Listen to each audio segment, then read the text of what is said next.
Well, good afternoon, everybody, and welcome again to our Leicester International Music Festival Lunchtimes, given in association with the Countess of Munster Musical Trust. And the artists are all members of their recital scheme, and I'm delighted to share the screen today with Illiam Quane and Aaron. Hi, gents. Hello there. Hello. Lovely to see you. Thank you for joining me. Illiam, where are you? Right now? Oh yeah, of course. I'm in London right now, where I live, in my little flat in Bermondsey. Right. And I gather you've got to be a bit isolated at the moment. Is that right? Yeah, that's right. My wife's showed some symptoms a couple of days ago, which means I get a few paid days off work, so I can't complain really.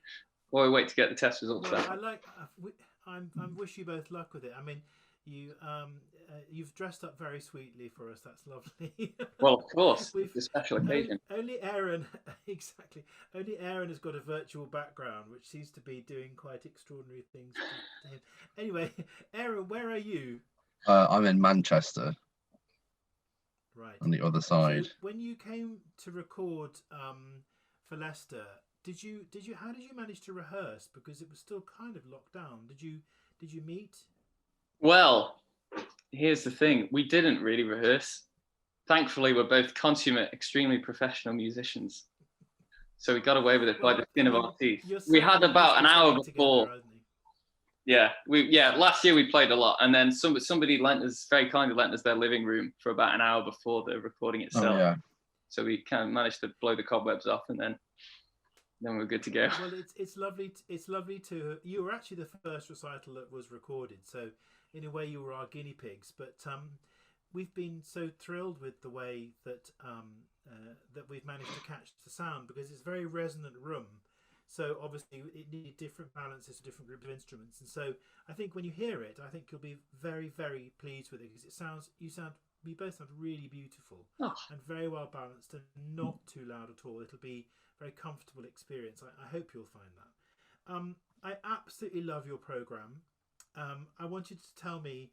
We'll just talk quickly about each piece. Aaron, could you tell me about the traditional Manx piece, Rachel's Jig?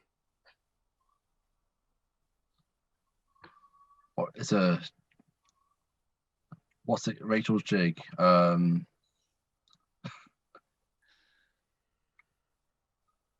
know a bit more. I arranged that one. Yeah. Thought I'd leave Aaron to high and dry there for a second. It's a folk tune that I learned growing up on the Isle of Man. I joined the folk group when I was in primary school because it meant that you didn't have to go to assembly, and instead you could eat chocolate digestive biscuits. And as a sort of side effect of that, I learned to play the mandolin, and I learned a load of Gaelic folk tunes. And Rachel's Jig is one of them. And I kind of quickly arranged it just put some fancy chords on it, really. And it's not much of an arrangement. It's just 3 times through the tune. And all the interest is in the piano part with some kind of funky chords. We played it a lot with like mixing up the instrumentation. So it's like we've done it before with trumpet, saxophone, violin, and piano all playing the same line. So it's very interchangeable, I guess. And it's wonderful you grew up in the Isle of Man. I'm very, very fond of the Isle of Man, and I ran an oboe competition there for 1 year, and at the Manannan Arts Centre. And I think it's the most fascinating place, because it's kind of like a microcosm of everything in the United Kingdom, with the flatlands and the mountain and the amazing beaches. I think it's an extraordinary place. I bet it must have been a nice place to grow up, wasn't it? It was lovely. You've hit the nail on the head there. I've always thought it's just like the whole of the UK just kind of squashed down a bit, and all the extremes are kind of taken away. But it was a great place to grow up. I did loads of running in the hills and loads of just on my bike all the time. And it was a fantastic place to grow up. Yeah. So you've recorded for us the Henze Sonatina, Henze, the one of the really great post-war German composers. It's a shortish piece, but it's quite serious piece in some ways, isn't it? I like it that you've played a piece with heft like that. How is it to play that piece? Oh, it's brutal. Absolutely brutal. It's a nightmare. You're right. It's only 5 minutes. I didn't realise that until I'd kind of got it ready to go. But the amount, it's the most effort for such a short piece. But it's fun, like you say. It's hefty. It's kind of it's serious in a way, but it's full of comedy as well. And that's what I really like about it. Is he's kind of gone to these crazy lengths and used all this, like the highest brow, insane harmony. I've got no idea what's going on, just to kind of tell quite a comedic story. And that's what I like about it. Would you remember what year it was written? Oh, I'm going to say 1970. I think it was in the 70s. Right. Maybe that 75. was quite a stoned out period for Henze. I think he was pretty stoned. Was he? During the 60s and early 70s. Yeah. Well, that's what I've heard. I mean, that may be slandering his memory appallingly, but if that's what he's like when he's stoned, he must be the most hyperactive man on the planet. I dread to think what he's stoned. Well, he was amazing. He was an amazing person, and he's greatly missed. And then next on your program on this list is Ned Rorem, wonderful composer. Aaron, what is this piece? It's an original trumpet piece? Is it? What's the piece? Sorry. It's called Cries and Whispers. Oh yeah. Oh, it's a lovely piece, I think.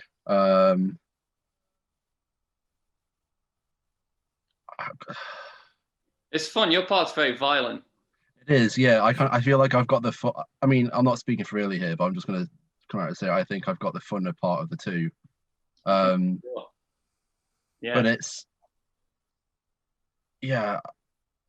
kind of got the very heavy juxtaposition of really violent.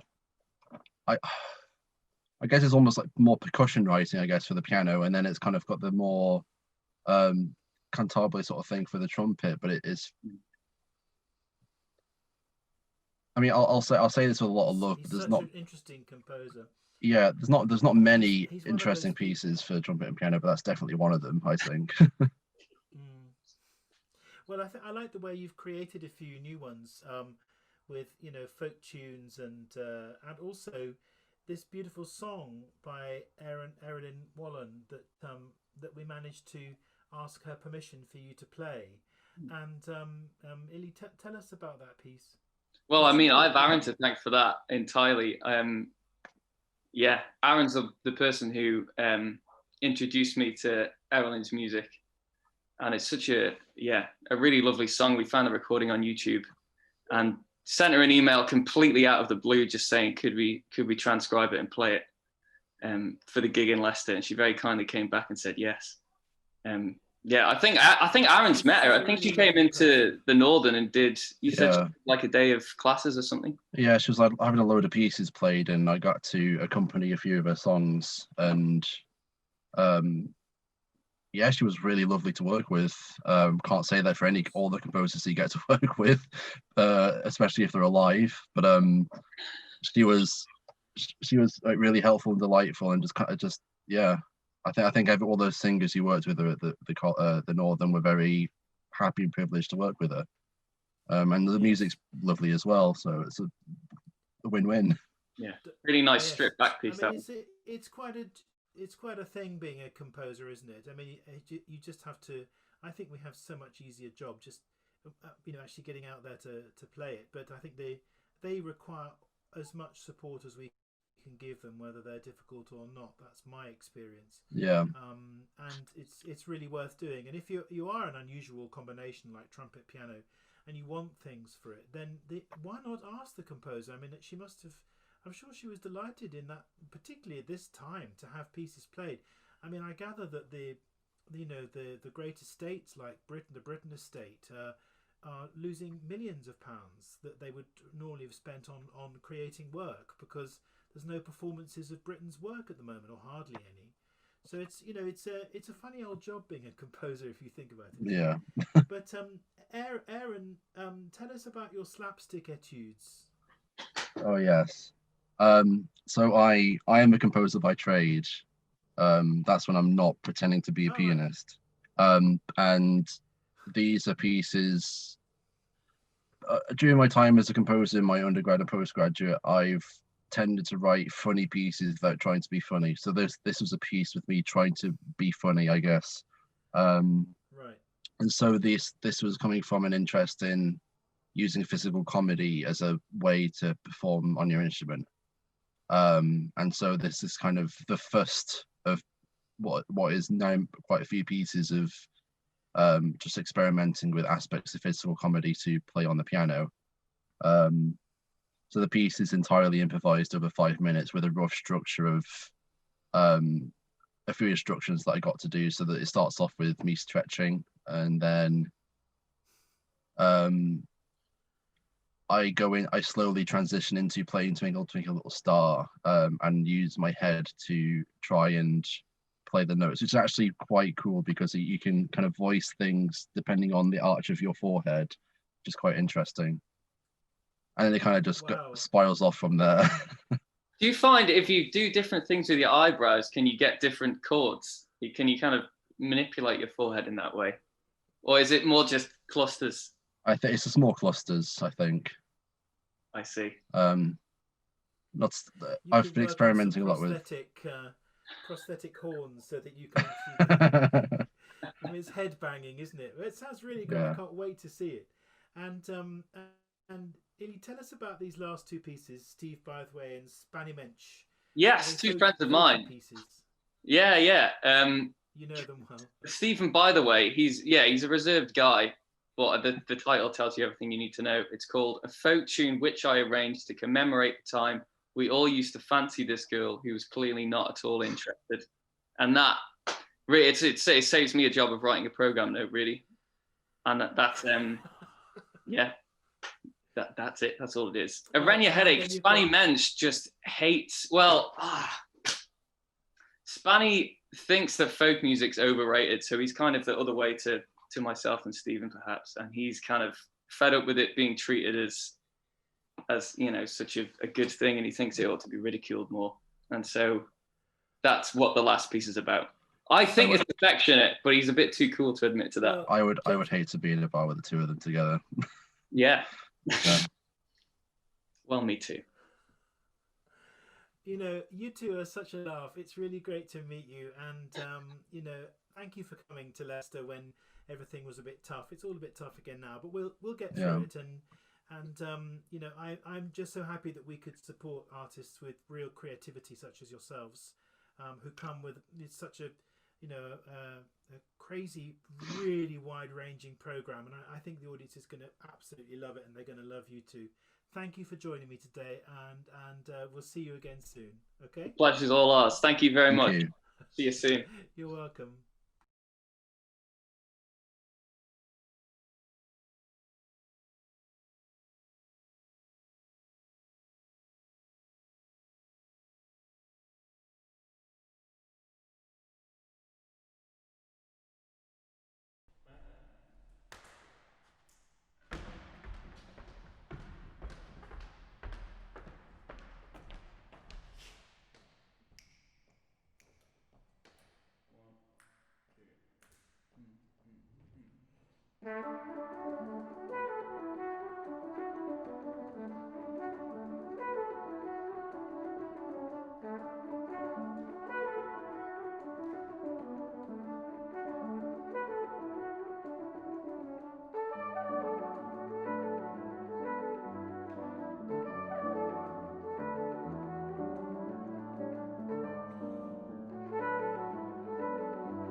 Hello, hello, hello. Let's go with this one. My name's Illiam Quane. This is Aaron Breeze, and that was a piece called Rachel's Jig, which I learned back in primary school in the folk music club, and I arranged it about last year for Aaron and I to play in gigs like this. The next piece of music is not a Manx folk tune. It's a piece of contemporary music, and I can understand completely if that fills you with dread as you're expected to sit like this. Well, you have to listen to music that sounds like squeaky doors. But the good news is that this is actually really good, this one. It's called Sonatina. It's by Henze. It's written in about 1970, and it has about it this sort of tragic comedy of a man screaming at the set of drawers on which he's just stubbed his toe. So I'd encourage you to listen to it with that in mind. This is Henze's Sonatina for solo trumpet.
This next one is called Cries and Whispers. I found it in a book of trumpet solos that were all kind of gimmicky and a bit test piecey, but this one is just so far in the other direction. I really, really like it.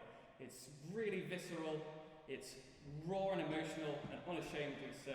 I hope you like it as much as I do. It's called Cries and Whispers and it's by Ned Roren.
Jesus on a Train, which is a piece by Aaron Walling, who very, very, very kindly gave us permission to transcribe it and play it for you today. I feel very calm. The final two pieces are what we are at now, and they are both, just like the first piece, based on Manx folk tunes from the Isle of Man. The first one is by Stephen By the Way, and it's called A Folk Tune Which I Arranged to Commemorate the Time When We All Used to Fancy This Girl Who Was Clearly Not at All Interested. Which tells you all about the piece you need to know. And the last piece is by Spanny Mensch, and it's called A Renia Headache. And Spanny has no respect for anything, including but not limited to Celtic folk music. And that comes across in the piece, but it's a really good, funny piece, and I'm sure you'll enjoy it. So, it's been a treat to come and play for you today. It's been so strange not to be able to see any faces, but and to be playing to a camera lens. But it's been a delight, and thank you for having us. This is a folk tune which I arranged to commemorate the time we all used to fancy this girl who was clearly not at all interested, and A Renia Headache.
Thank